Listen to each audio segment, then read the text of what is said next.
میرے محترم بھائیو دوستو، موت ایک یقینی چیز ہے، موت ضرور آنے والی ہے۔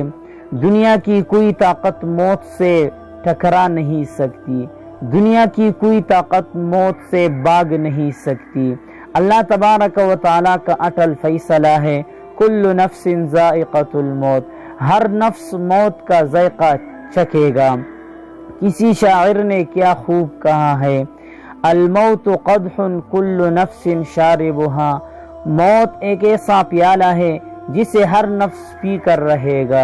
والقبر باب کل نفس داخلہا، قبر ایک ایسا دروازہ ہے جس میں ہر نفس کا جانا پڑے گا۔ بنیر میں جو واقعہ پیش آیا، حقیقت میں یہ ایک بڑا واقعہ ہے جس میں تقریباً 15 گاڑیاں اور 30 کے لگ بھگ افراد لاپتہ ہوئے۔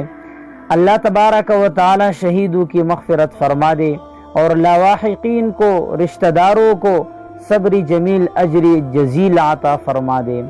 آج سائنس کہاں سے کہاں تک پہنچ گئی، لیکن سائنس یہ نہیں بتا سکتی کہ کون کب کہاں کیسے مرے گا۔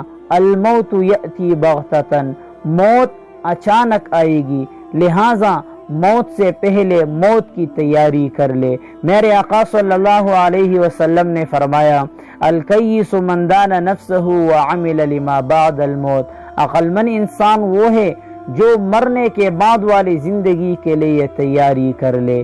کسی شاعر نے کیا خوب کہا ہے، اذ المرء کانت لہ فکرۃ، جب انسان سوچنے والا ہو، ففی کل شیء لہا عبرۃ، تو ہر چیز میں اس کے لیے ایک عبرت ہے۔